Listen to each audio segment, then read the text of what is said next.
Ladies and gentlemen, good evening. Welcome on TVS for your 7:30 news edition. Vous l'avez compris, messieurs et dames, bonsoir. Bienvenue sur TVS pour votre édition d'information de 19h30. Mais ne vous en faites pas, le contenu du journal n'est pas encore bilingue. Pour ouvrir, l'entrée principale de l'Agence nationale des bourses du Gabon, sérieusement obstruée ce matin par les étudiants de l'Institut supérieur d'ingénierie. Pour cause, nombreux étaient interdits d'accès en classe car l'État semble ne pas honorer ses engagements. Euphrem Biogoezo dans ce reportage. Orientés à l'Institut supérieur d'ingénierie par l'Agence nationale des bourses du Gabon, après l'obtention de leur baccalauréat en 2015, assortis d'un parcours académique jusque-là sans faute, d'autant plus que nombreux sont inscrits en troisième année au sein de cette institution. Voilà que l'État gabonais, via l'Agence nationale des bourses du Gabon, ne joue plus son rôle, celui de réguler les frais de collage liés à ses étudiants, en rapport avec les engagements signés avec les responsables de l'Institut supérieur d'ingénierie ici. À ce jour, certains hauts responsables de cette institution usent des stratagèmes pour soutirer les fonds à bon nombre d'étudiants qui malheureusement ont eu le malheur de se voir orientés au sein de cette école. Doivent-ils payer leurs frais de collage en lieu et place de l'État gabonais qui jusque-là ne respecte aucun de ses engagements, d'où le mécontentement observé ce matin à l'entrée principale de l'Agence nationale des bourses du Gabon. Nous représentons d'abord le collectif des étudiants boursiers ayant obtenu leur baccalauréat en 2015. Et par la suite, nous avons été orientés par l'ANBG. Et la situation qui prévaut actuellement est une situation qui nous met dos au mur. Cela revient à dire que l'établissement nous demande d'honorer les engagements qui ont été contractés entre elle et l'ANBG. Et par la suite, nous, étudiants, nous venons mécontenter, nous venons dire que nous ne sommes pas d'accord. Car ce n'est pas à nous d'assumer ces engagements, c'est à l'État d'honorer à ses responsabilités. Et face à cela, l'établissement actuellement nous met des pressions et met en place des stratagèmes afin de nous soutirer de l'argent.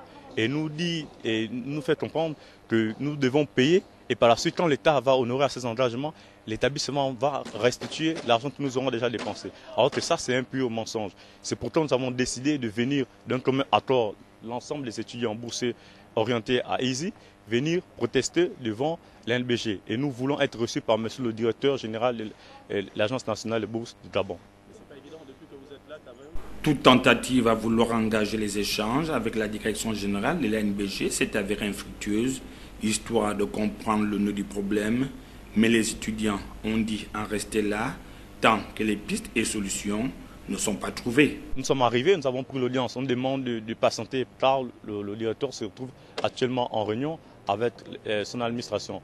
Et nous avons jugé utile de rester là jusqu'à ce qu'il puisse descendre et de redonner son véhicule afin que nous-mêmes nous puissions l'interpeller pour présenter la situation. Car nous ne voulons plus, nous avons déjà entamé ces procédures par le passé, mais ces procédures n'aboutissent jamais. À chaque fois, on nous donne toujours les mêmes réponses, que c'est bon, l'État a compris, l'État va saisir les responsables de notre établissement, mais après, dans notre étonnement, c'est que rien ne bouge et nous sommes pris par le temps. Il y a certains de nos dévancés qui ont fait des années blanches, il y a certains qui ratent des opportunités d'embauche, car nous n'avons ni attestation, nous n'avons ni diplôme. Donc nous n'avons aucun document qui justifie notre niveau intellectuel. Et par conséquent, aucune entreprise ne peut nous accepter avec un diplôme par la bouche. Et nous ne pouvons pas aussi de l'autre côté prétendre poursuivre nos études pour ceux qui envisagent faire le master. Car nous avons aucun document justificatif qui prouve notre niveau intellectuel, notamment en ce qui concerne l'obtention de notre licence.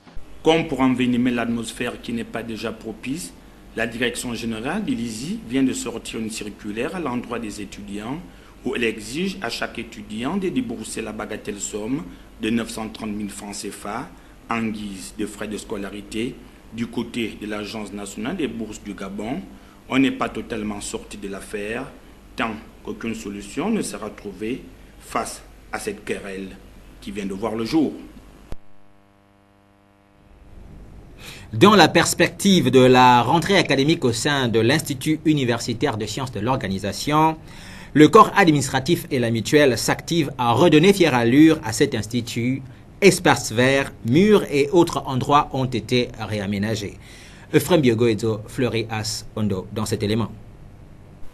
Préparer au mieux le cadre de travail dont bénéficie à la fois le corps enseignant, administratif et étudiant pendant l'année académique, La mutuelle de l'Institut universitaire des sciences et de l'organisation, avec l'appui de la direction générale, a initié une journée de nettoyage au sein de cette institution avec pour objectif principal offrir aux étudiants et à l'ensemble du corps administratif un cadre convivial de travail au moment où le coup d'envoi effectif des cours va être donné. Une opportunité aussi pour l'ensemble des parties prenantes de mettre leur savoir-faire individuel au bénéfice de la communauté, n'oubliant pas que chacun des individus a plus ou moins une activité professionnelle où il excelle le mieux. C'est une journée de sensibilisation, c'est une journée de prise de conscience, c'est une journée de propreté, d'assainissement de notre établissement. Nous ne sommes pas à notre première édition. Nous avons déjà initié ce genre d'action en 2006-2007. Nous l'avons répété en 2014 lors de la commémoration du trentenaire donc de la création de l'établissement.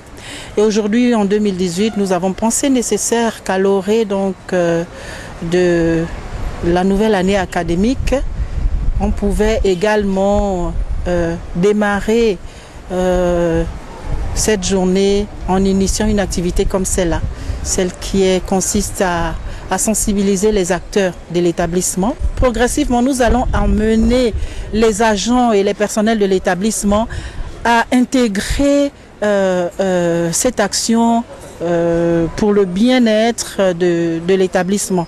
Donc nous allons peut-être prévoir de le faire une fois par trimestre, selon les disponibilités et la volonté également des agents.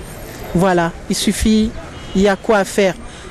Balayer, procéder au balayage donc des bâtiments, au nettoyage des façades, élaguer les arbres, refaire un peu de propreté au niveau du jardin et pourquoi pas refaire la peinture. Des activités saines qui ne demandent qu'à être renouvelées quand besoin se fait sentir. Au niveau de la mutuelle, l'on a déjà pris la difficulté à bras le corps. Nous, au niveau de la mutuelle, nous essayons de mettre des actions en œuvre pour qu'elles soient pérennes. Et c'est pourquoi nous allons nous y atteler avec les prochaines équipes à ce que ce type d'action puisse être pérennisé, si ce n'est en fin d'année académique, mais au moins à la rentrée d'une année académique, afin de permettre aux étudiants de notre institut d'avoir un environnement adéquat. Avec très peu de moyens, l'on peut atteindre certains objectifs fixés. L'Institut universitaire des sciences de l'organisation, à travers cette action, en est la parfaite illustration. Comme toute autre personne, les sourds-muets méritent d'être considérés et intégrés au sein de notre société. C'est la raison pour laquelle leur langue doit être valorisée, car elle leur permet de communiquer, mais surtout de se comprendre entre eux. Othman Aldo Mabunda dans cet élément. Les sourds-muets sont généralement des personnes atteintes d'une surdité congénitale ou précoce, entraînant une mutuité sans qu'il y ait de malformation de l'appareil phonatoire. Autrement dit, ce sont des personnes qui souffrent de déficiences. Il ne peut entendre et ne parle pas.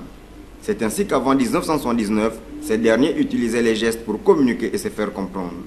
Quelques années après, ce langage avait connu une amélioration pour enfin obtenir un langage des signes propre à leur culture gabonaise. Puis, faciliter l'identification. C'est une langue qui était considérée comme étant leur langue maternelle, en ce sens qu'elle était la première à être parlée. Promouvoir les droits des personnes handicapées en général et des sourds en particulier.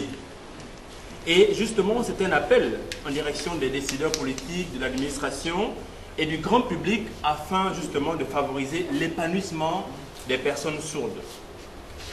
Ce thème donc, avec la langue des signes, chacun inclus, interpelle toute la communauté. En effet, ce thème montre que l'inclusion complète des personnes sourdes est possible lorsque la langue des signes est reconnue et largement utilisée dans notre société.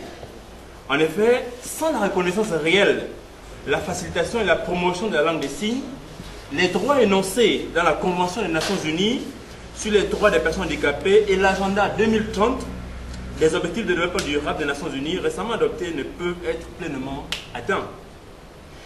Nous parlons donc de la langue des signes.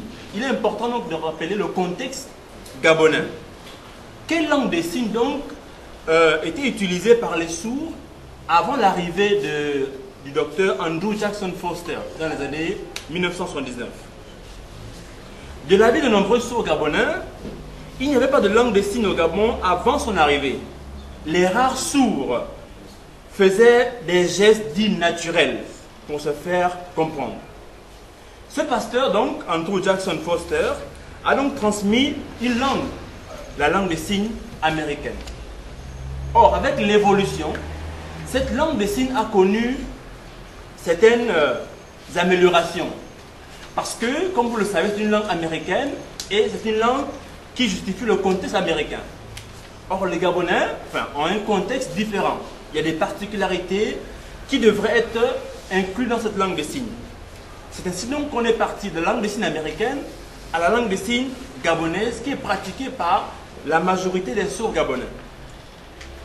La langue des signes est pour beaucoup de sourds leur langue maternelle, puisque c'est la première qu'ils ont apprise. Comme toute personne vivant sans handicap, les sourds muets méritent une inclusion complète dans la société, tout en favorisant également l'épanouissement de leur langue des signes, qui est le seul et unique moyen de communication. Le loisir intellectuel pose problème dans notre pays. Pourtant, bon nombre de compatriotes aiment bien faire de la lecture, aller au cinéma et pour d'autres effectuer de la recherche scientifique. C'est la raison pour laquelle la création d'une médiathèque nationale au niveau de Libreville pourrait répondre à ce besoin. Observez. Reportage.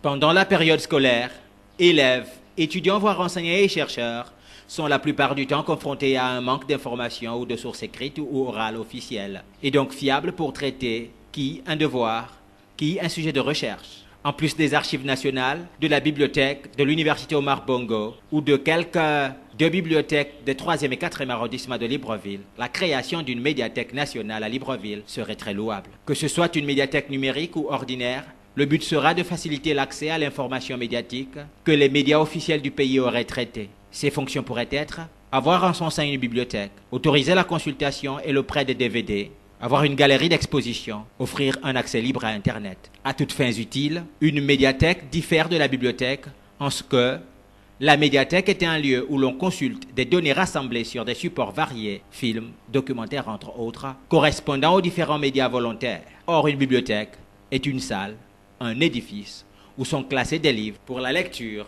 ou pour le prêt, mais libres d'accès. À Port-Gentil, c'est le principal du CES Parc, Rachel Ogula, qui a édifié les parents d'élèves sur l'augmentation de la mutuelle scolaire. Mal apprécié, bien sûr, par ces derniers. Raissa Kerian Ondo de Média Plus dans cet élément. Au sujet de cette inscription, le CES du Parc, lorsque nous avons débuté les inscriptions, nous étions à 2000 francs pour la mutuelle. Malheureusement, comme nous ne nous sommes pas arrimés aux instructions du ministère, parce que c'est peut-être notre faute, et bien quand le ministre a produit le document pour nous indiquer les taux de la mutuelle, nous nous sommes finalement retrouvés en déficit.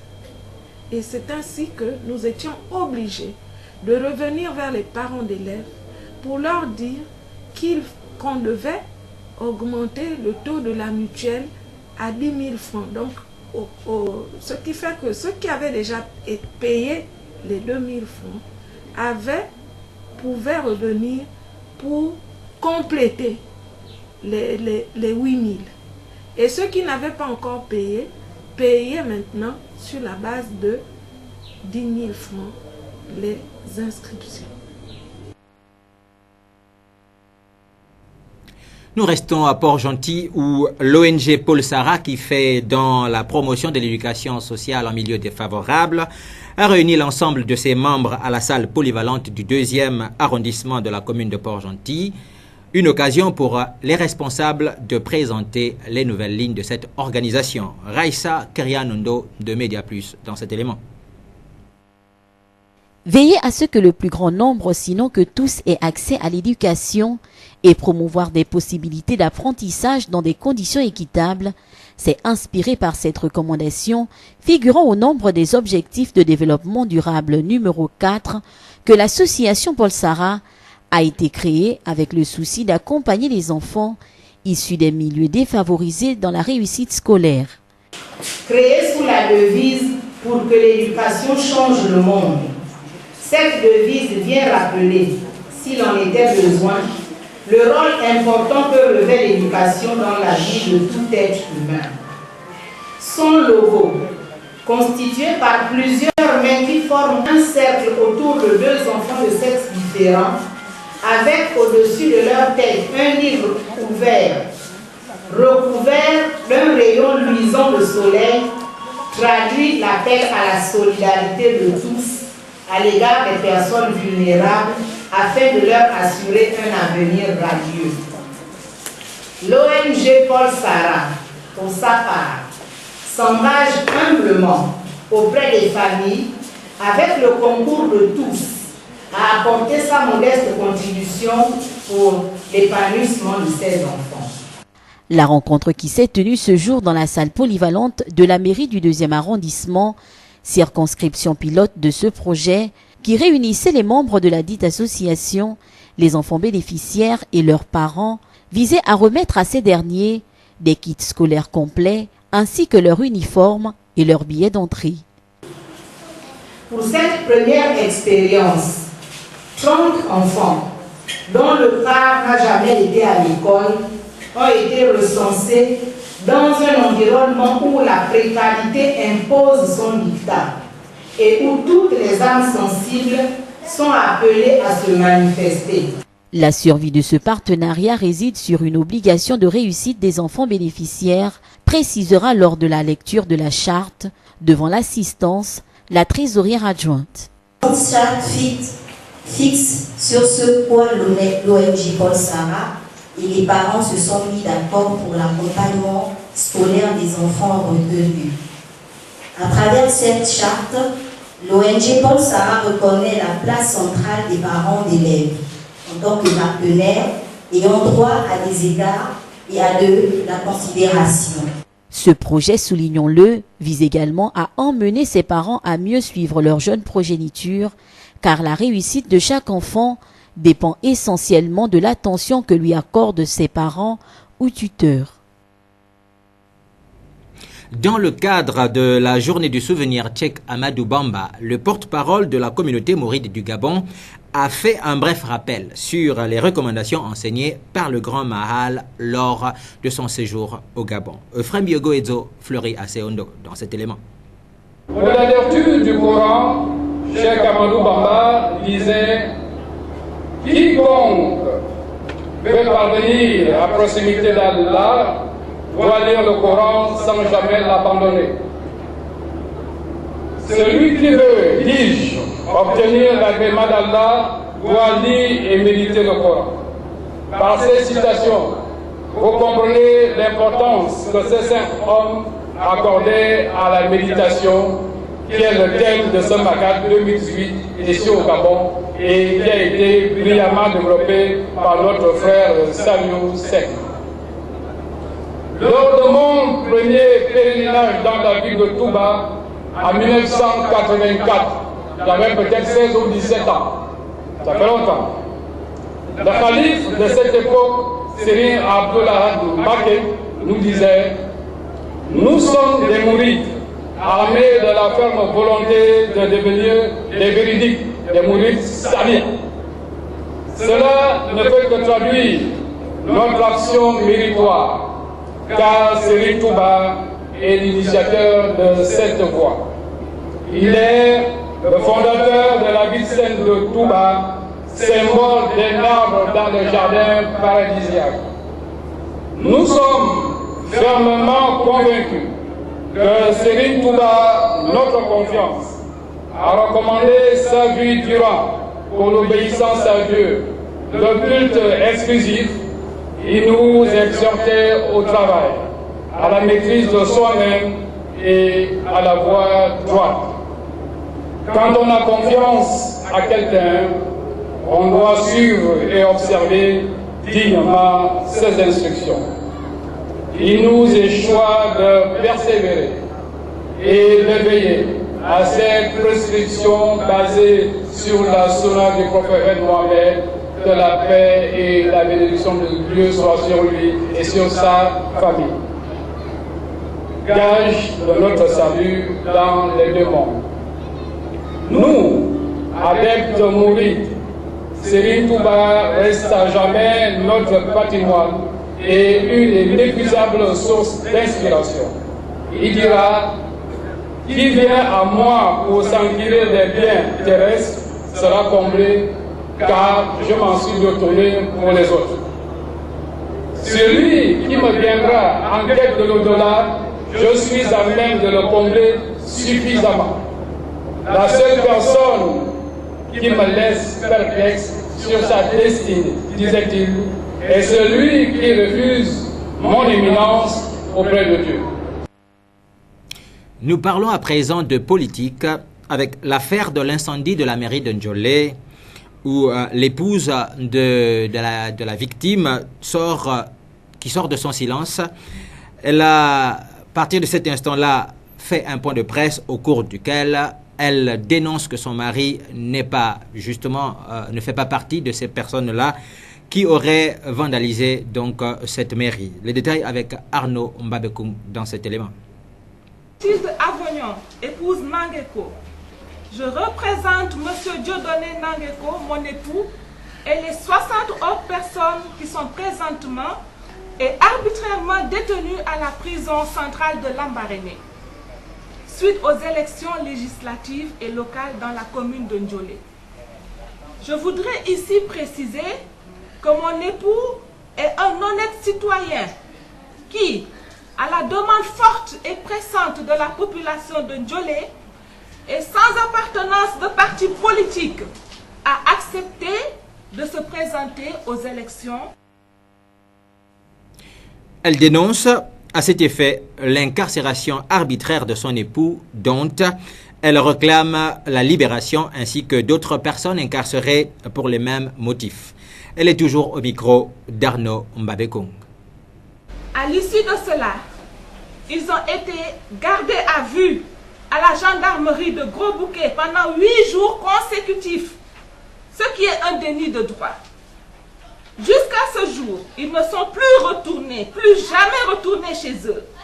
Plus de 60 autres personnes, citoyens de Ndjolé, jeunes, femmes, personnes du 3e âge, injustement arrachées à leur famille pour seul motif d'avoir voté la liste du candidat indépendant, sont en ce moment arbitrairement détenus à la prison de Lambaréné dans des conditions exécrables.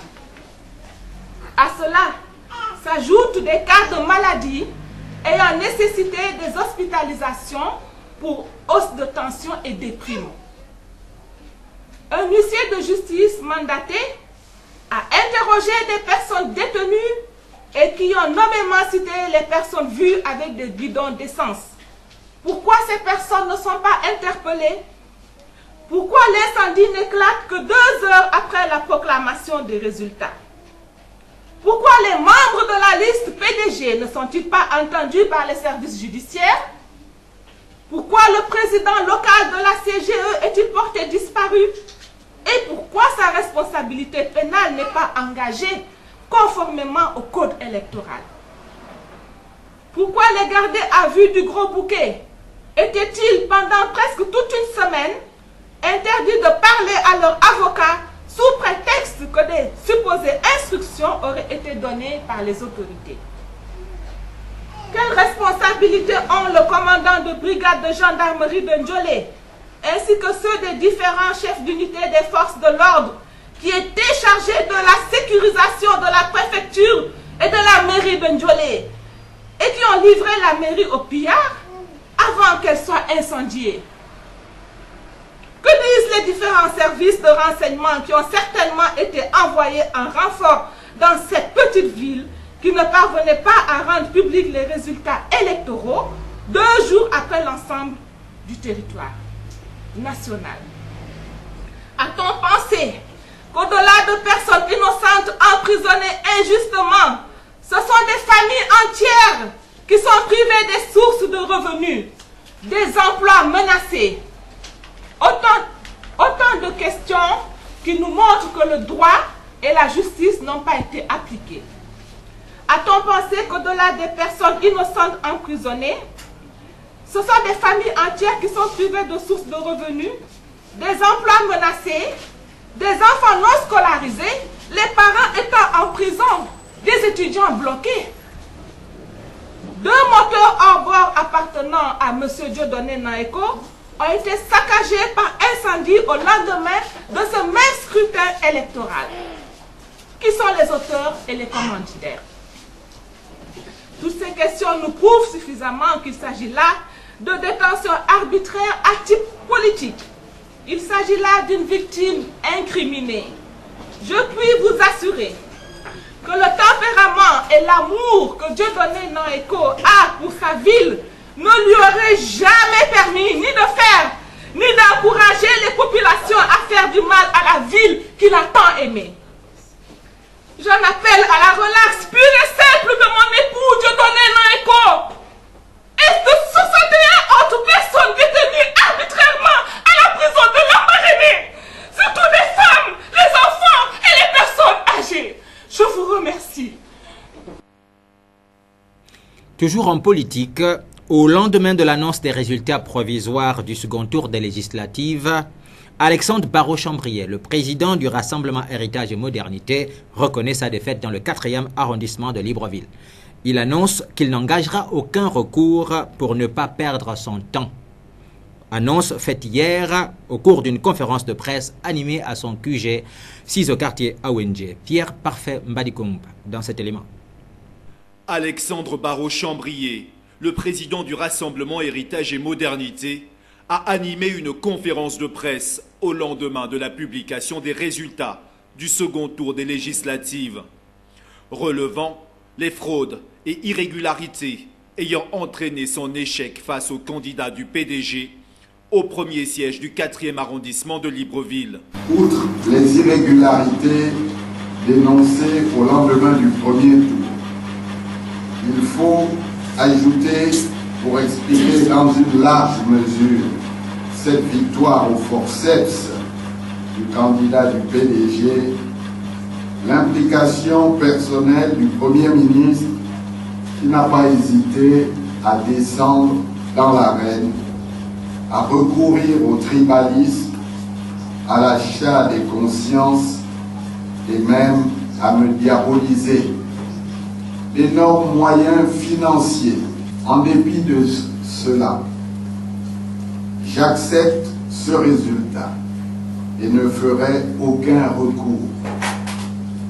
Par ailleurs, je considère que l'objectif du pouvoir n'a pas été totalement atteint et il devrait avoir plutôt le triomphe modeste.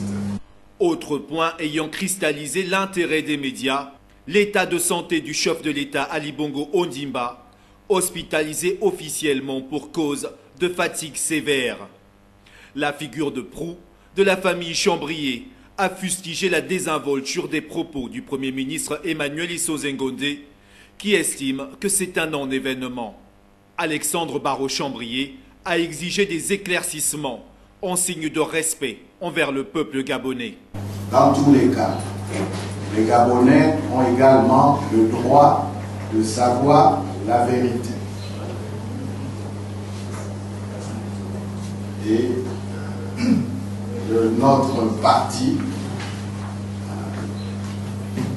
appelle à la suite d'autres partis le gouvernement a plus de responsabilités pour communiquer aux Gabonais d'heure en heure sur la situation exacte. Au terme de cette rencontre, le président du RHM a annoncé la restructuration de sa formation politique en vue de sa plus grande implantation sur le territoire national afin de mieux la préparer aux échéances futures. À présent, voici quelques informations au niveau de l'international. Sal Work Z a été désignée par le Parlement éthiopien. Elle est la première femme à être à la tête de ce pays. Presse internationale dans cet élément. Le poste est avant tout honorifique et symbolique, mais un tel symbole vaut tout de même son poids politique. Les parlementaires éthiopiens viennent de désigner la première femme présidente du pays. Aujourd'hui, je commence mon travail en tant que présidente fédérale démocratique éthiopienne. Diplomate de carrière, plusieurs fois ambassadrice, Zalework Zoudé est devenue mardi 25 octobre la seule femme chef d'État en exercice du continent africain. Et en Éthiopie, les femmes politiques semblent avoir le vent en poupe. La semaine dernière, le Premier ministre Abiy Ahmed, véritable détenteur du pouvoir, nommait un gouvernement entièrement paritaire. Un élan de la cause féminine dont Zalework Zoudé a promis de se faire la championne. Les femmes sont les premières victimes de l'absence de paix. C'est pourquoi pendant ma présidence, mon objectif principal sera d'assurer la paix en mobilisant toutes les femmes éthiopiennes. Depuis avril, Abiy Ahmed a annoncé la libération de dissidents ainsi que davantage d'ouverture démocratique. En juillet, le Premier ministre a même rencontré le président érythréen Isaias Afwerki pour un accord de paix historique entre les deux pays voisins. Toujours à l'international, le président américain s'est rendu mardi à la synagogue de Pittsburgh où 11 personnes ont été tuées samedi. Sa visite a déclenché une manifestation de plus de 1500 personnes qui l'ont obligé à dénoncer le nationalisme blanc. Presse internationale dans cet élément. Il n'était clairement pas le bienvenu. En visite à Pittsburgh, Donald Trump a été accueilli par près de 2000 manifestants largement opposés à son déplacement. Peu importe que le président américain ait appelé à éradiquer le poison de l'antisémitisme, pour eux, le locataire de la Maison-Blanche ne fait qu'attiser la haine et le racisme. Je suis vraiment contre Trump, sa politique et ses partisans. Ce n'est pas le moment pour lui de venir à Pittsburgh, dans ce quartier en particulier. Ces manifestants lui reprochent notamment d'avoir été trop conciliant avec les suprémacistes blancs et d'avoir encouragé les idées d'extrême droite. Plusieurs personnalités de la communauté juive locale lui avaient même demandé d'annuler son déplacement. Nous voudrions demander au président Trump d'arrêter tous les discours de haine. S'il vous plaît, essayez de réunir notre pays. Nous voulons que les gens se rassemblent dans la paix et l'amour. Rendez sa gentillesse à l'Amérique. Accompagné de sa femme Melania, de sa fille Ivanka, convertie au judaïsme, et de son gendre Jared Kushner, Donald Trump s'est brièvement rendu à la synagogue où l'attaque antisémite a eu lieu. Il s'est ensuite recueilli devant un mémorial situé à l'extérieur du bâtiment avant de rendre visite aux policiers blessés lors de la fusillade. Une visite éclair sur fond de polémique à une semaine des élections de mi-mandat. C'est le moment que nous affectionnons tous, qui nous permet de ne pas nous quitter sans que nous ne vérifions nos connaissances en culture générale. La question du jour pour votre expression libre est donc celle de savoir ce que signifie SAMU. SAMU, aucune idée. SAMU. Ah, je n'ai aucune idée. Je n'ai jamais cherché même. SAMU.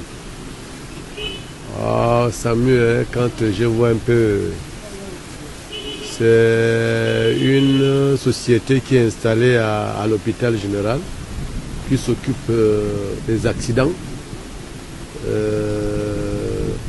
Mais la signification de SAMU, aucune idée. La réponse à notre question est la suivante.